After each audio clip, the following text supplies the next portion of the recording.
Senhores telespectadores, o programa de hoje é sobre uma das regiões mais interessantes do ponto de vista histórico, mas também menos conhecidas do nosso país. É sobre o Concelho de Benavente. E digo Concelho porque o Concelho de Benavente inclui coisas muito diferentes umas das outras. Aqui em Benavente há culturas diferentes, histórias diferentes, ambições diferentes. É um concelho feito um bocado à força pelo Mouzinho da Silveira e tem sido um palco de constantes contradições políticas. Foi por isso mesmo que eu vim a Benavente. Acho que para falar de história e para entender estes novelos da história e estes imbróglios da política, não há cenário como o de Benavente. Estou a falar-lhes aqui ao pé de um rio, é um rio carregado de história. Parece um rio grande, não se iludam, é um rio importante, mas não é dos grandes rios portugueses. Este é o Sorraia. Sorraia já quer dizer o rio Sor, o Sor, que passa na Ponte Sor, mas nasce lá adiante, na Serra de Porto Alegre, portanto atravessa quase todo o país. E o Sor chega ali ao Coço e liga-se ao Raia, o rio Raia. Depois o rio Raia é o que passa em Montargil e o Sor com o Raia dão Sorraia. Acho curiosa esta composição da palavra porque nos coloca um pouco assim nas primícias do nosso idioma. Vejam, este rio, para lhe porem um nome, é um rio tão bonito, não arranjaram mais do que isto. É o Sor e o Raia. É como se o filho do Zé e da Maria tivesse necessariamente que se chamar Maria Zé ou Zé Maria. É o Sorraia, os dois rios juntos. O rio é extremamente importante, porque era a estrada do Alentejo. Era por aqui que se penetrava em todo o Alto Alentejo. Olhem ali, poucos metros do ponto onde eu estou, há um troço do rio que se chamava o Porto da Judiaria. A Judiaria tinha porto próprio. E este ponto aqui, eu estou convencido que era um porto para a descarga do açúcar, porque a este sítio chamam o Beco do Açúcar. Descarga do açúcar, porquê?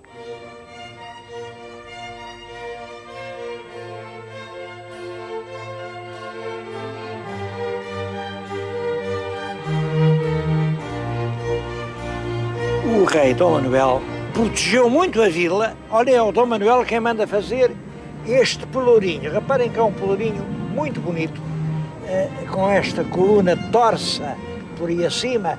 Isto é dos primeiros tempos do Dom Manuel, e isto ainda lembra as colunas do convento de Setúbal.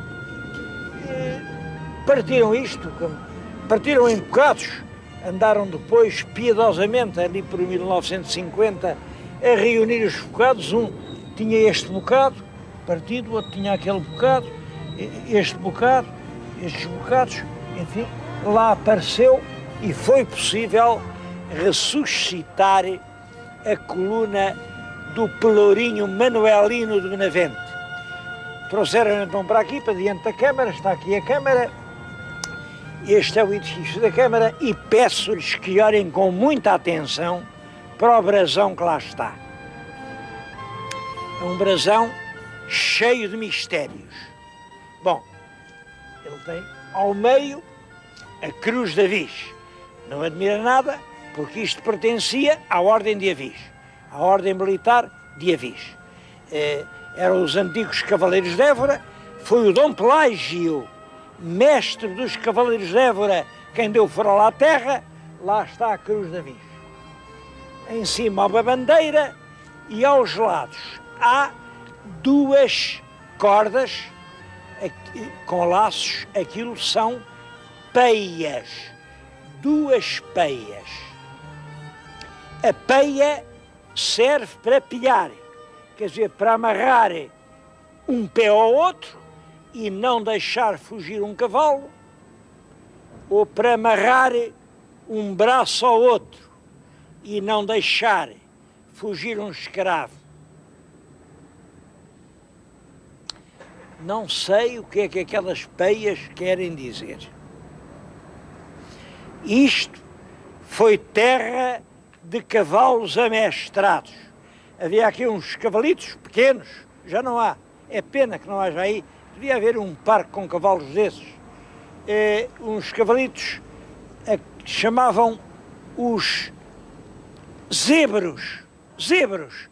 Os cavalinhos muito pequeninos, muito resistentes.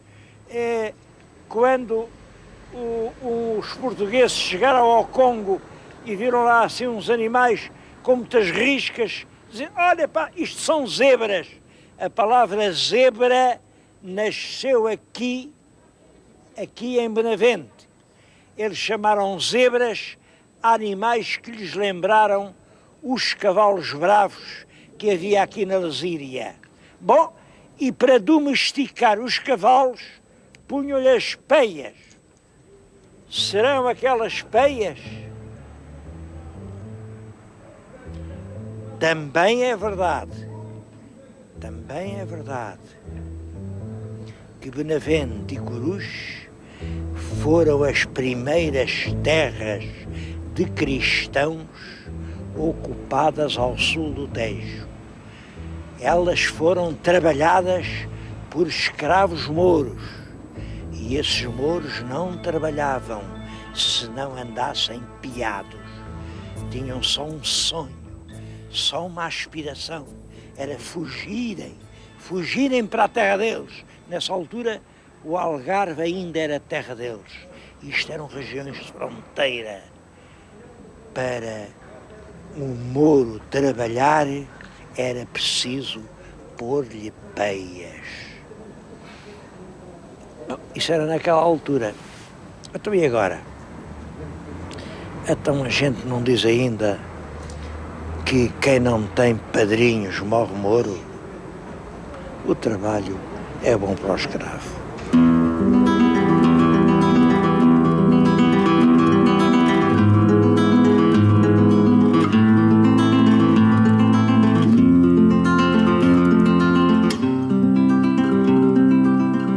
A ocupação cristã para o sul do Tejo começa aqui nesta região, que é uma região,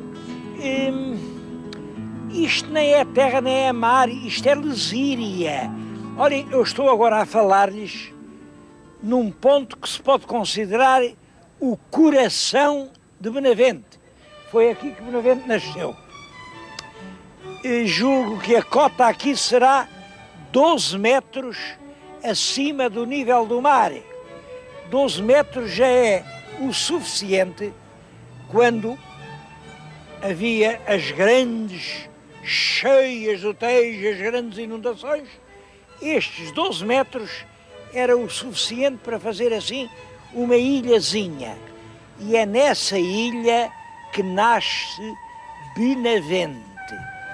Naturalmente tem um núcleo central.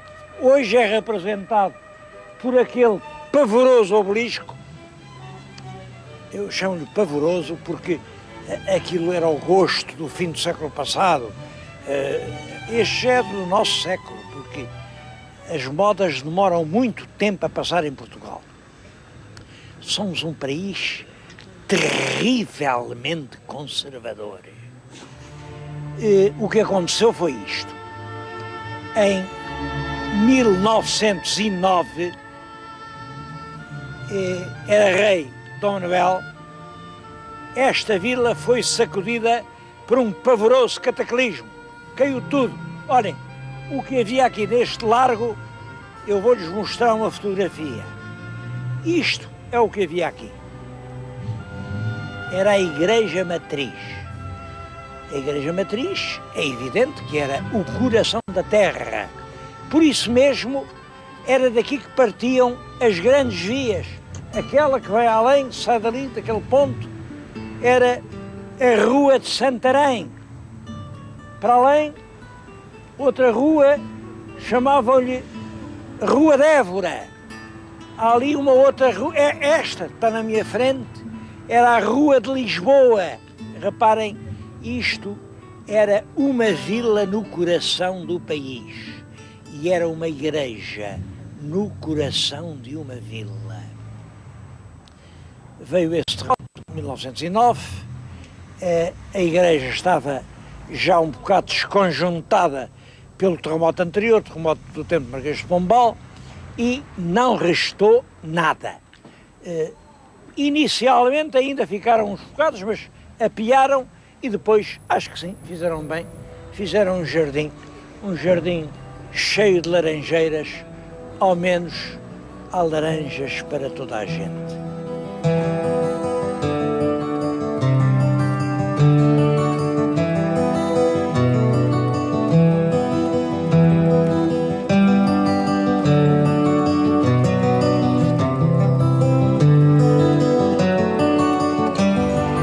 Depois desse terremoto de 1909, os moradores resolveram apiar o que restava da igreja, que realmente já não tinha conserto, mas pegaram nas imagens, as imagens partidas, escravadas, mas muitas das quais ainda tinham algum valor, e fizeram isto.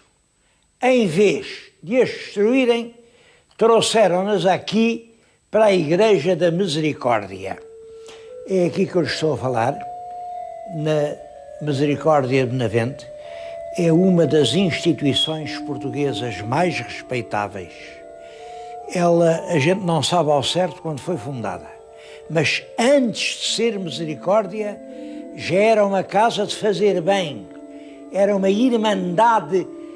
Sabemos que em 1272, reparem, 1272, reinava o Dom Dinis, já ela recebia testamentos e dádivas, portanto, é uma coisa anterior a 1272.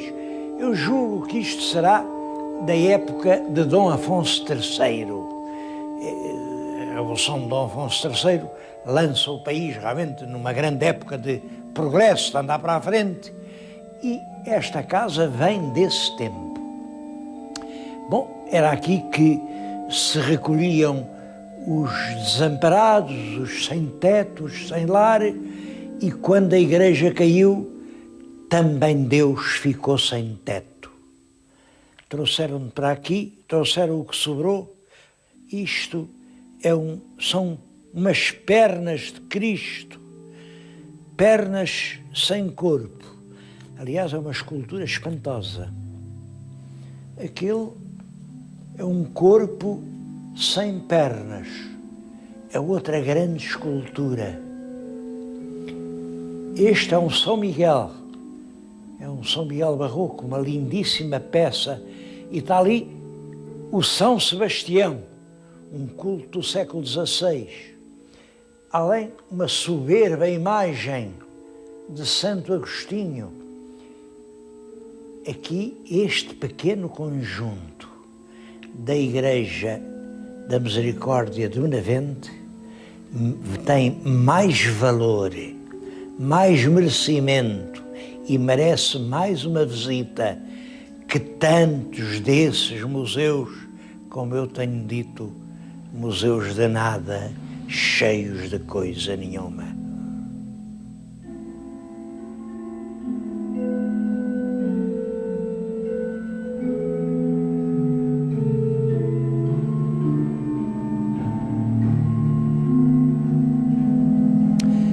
Um outro monumento que merece uma visita aqui em Benavente é o convento de, ali diz, Jericó. Eu vou dizer Janicó. Porquê? Há as duas maneiras. Janicó é como dizem todos os documentos antigos, mas Janicó em português não quer dizer nada, Janicó. Janicó. Então o povo, a palavra mais parecida que encontrou foi Jericó. Todos sabem o que é Jericó. Uma cidade que fica perto de Jerusalém, uma cidade na Palestina, que quando veio José com o seu exército, quis conquistá-la, mas ela tinha umas fortes muralhas. Então, o José manda tocar as trombetas e deu 7 voltas às muralhas de Jericó a tocar as trombetas. Até que, à 7ª volta, as pedras ruíram umas sobre as outras e as muralhas caíram e a cidade entregou-se indefesa. Essa história das trombetas de Jericó, eu acho que era profética. Agora é mais com as trombetas que com os canhões que se conquistam as cidades. Vejam lá se isso das trombetas não é realmente o anúncio do poder que viriam a ter os média para governar o mundo. Bom, o convento foi construído pelo infante Dom Luís. O Dom Luís era filho do rei Dom Manuel e era aqui o senhor da terra, porque ele era duque de Beja. E como duque de Beja, era senhor destas terras todas. Mandou fazer aqui um convento. O convento ruiu, ficou por terra, feito em pedaços. Ainda hoje se vê, quando foi o mega sismo de 1909, mas mantém-se o culto do São Baco. É um mártir do cristianismo, um mártir dos primeiros tempos do cristianismo, que ainda hoje cura das sezões. Vejam aquelas lâmpadas todas acesas. Vejam aqueles retratinhos todos. Tudo aquilo foi gente que ele curou.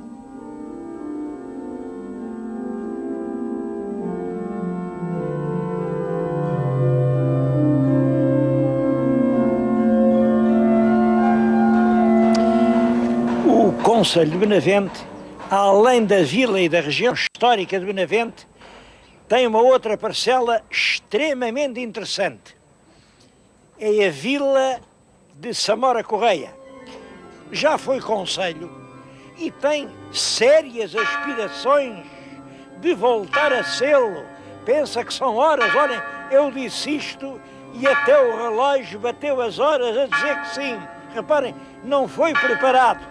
É uma igreja do século XVIII, é uma igreja do tempo em que Samora era uma terra notável, porque Samora era uma espécie de capital das terras do infantado.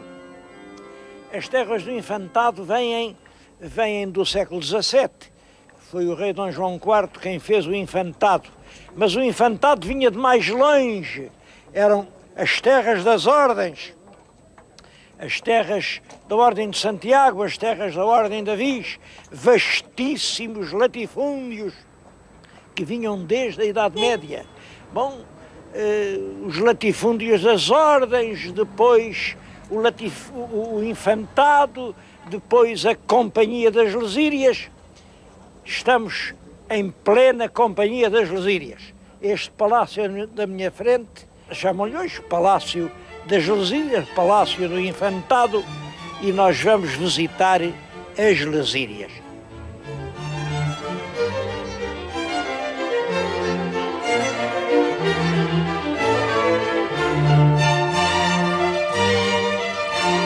A Companhia das Lesírias tem hoje uma função muito importante sob vários aspectos. Bom, a primeira é logo esta. Estamos numa região onde finalmente a agricultura não dá prejuízo. A Companhia das Lesírias é uma companhia do Estado e todos os anos isto dá lucro, dá uma grande quantidade de dinheiro que o Estado recebe. É alegre, é consolador para mim saber que a agricultura não é sempre uma ruína. Não, aqui a agricultura dá resultado. Segundo, A agricultura aqui sustenta a paisagem. É por causa da Companhia das Lusírias que foi criada uma área de proteção à reserva natural do Tejo, e é por isso que a cidade não destruiu a paisagem. Em todo caso, queria-lhes contar a forma como a companhia nasceu, que é uma forma... Bem, apesar de tudo, a história deve sempre ser lembrada, mesmo quando é uma história triste. Depois da Revolução Liberal, a Revolução Liberal, como sabem, implanta-se com uma guerra civil, uma guerra que vai dos anos de 1832 a 34, ficou tudo escalavrado, ficámos sem uma indústria, sem uma armada, sem um comércio, sem uma estrada, sem uma lavoura, nada. O país estava realmente a morrer de fome. Quando triunfa finalmente o liberalismo, quando o Dom Miguel vai para o exílio e o país vê-se com dificuldades terríveis. Não havia sequer maneira de pagar os ordenados dos funcionários. Há uma carta da Rainha Dona Maria II, é uma carta de julho de 1835. É uma carta para o Palmela, que era o presidente do Ministério, a dizer: meu caro Palmela, olhe, falei hoje com o Porto Covo, ele diz que não tem dinheiro nenhum. Também chamei aqui o Conde Farrobo e pedi-lhe algum dinheiro emprestado, até lhe prometi que o fazia Ministro da Fazenda. O Ministro da Fazenda era Ministro das Finanças. Imaginem a que miséria tínhamos chegado. Para o homem emprestar dinheiro, a Rainha até o fazia Ministro. Ele mesmo assim diz que não tinha dinheiro nenhum. A Rainha conclui: só Deus nos pode valer. Bom, não foi Deus que valeu, não foi, mas foram as Lusírias, porque as Lusírias eram consideradas as mais ricas terras do país, isto é o nateiro. Bom, e nessa altura as Lusírias, isto eram 50.000 hectares. Os ricaços com o farrobo à frente, fizeram um grupo e disseram à Rainha: sim senhor, a gente dá 2.000 contos, mas o governo entrega-nos as Lusírias. Isto politicamente não era possível, porque o governo tinha feito uma lei a dizer: as propriedades nacionais vão ser vendidas em pequenos pedaços, porque é do interesse da política, da sociedade e da moral que haja o maior número de proprietários possíveis. Portanto, isto, 50.000 hectares. 50.000 hectares, isto dava para mais de 1.000 proprietários à vontade. Porque é que se ia vender a um? Portanto, fizeram uma lei. Tem que se vender em pequenos pedaços.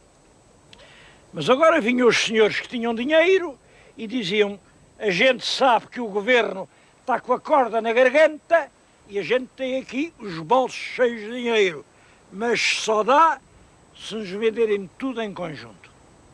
Bom, a Rainha estava realmente aflita, fez uma lei e disse: sim senhor, pronto, vendemos tudo ao senhor Conde Farrobo e lá aos seus amigos. E a Rainha teve que entregar os 50.000 hectares de Lusírias ao grupo de argentários que estavam por detrás do liberalismo português.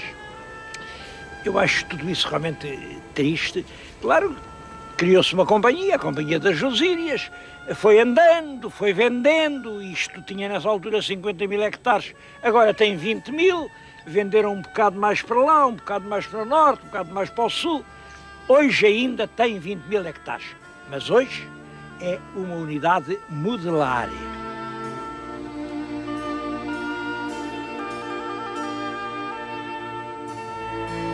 Bom, e acho que chegou a altura de lhes dizer porque é que eu penso que o açúcar trazido pelo rei Dom Manuel quando era Duque de Beja, aqui para uma terra que tudo quanto dava era arroz, deu açúcar com arroz. Isto é uma espécie de reivindicar para aqui a invenção do arroz doce. A verdade é que a sobremesa por excelência aqui é realmente o arroz doce. Mas aqui não convidam para um copo de água ou para... Não. Olha, vá lá à minha casa comer um arroz doce. Acho engraçado estar aqui a reivindicar para Benavente este título bonito, Capital do Arroz Doce. Queria falar-lhes de arroz, queria dizer-lhes que aqui a região é ainda uma grande produtora de arroz. Só a Companhia das Lesírias produz 8 milhões de quilos de arroz em cada ano. 8 milhões de quilos, praticamente 1 quilo por português. E sobre isso, queria dizer ao meu telespectador algo que me parece muito importante. Há no mundo 2 tipos de arroz. O arroz agulha é o arroz asiático. O arroz que os chineses comem. Bom, e também se dá cá, claro. Há arroz agulha em meia Europa. Este arroz carolino, este arroz assim redondo, pequenino, afável, amistoso, este é o arroz português. Além do arroz, a cortiça aqui das Lesírias saem por ano mais de 50 mil arrobas, todos os anos. Há carne, uma carne boa, esta carne não tem doenças. Bom, e todas as semanas saem daqui entre 12 a 15 bovinos. Ao vinho, um vinho de excelente qualidade, que também que se está a desenvolver rapidamente, aos outros cereais, o trigo, o milho, ao desporto, muita gente vem aqui fazer equitação. Há uma cudelaria excelente, com cavalos muito bonitos. E vão agora ver um cavalo que foi o campeão dos campeões na Feira Nacional da Golgã o ano passado. Vejam que lindo cavalo.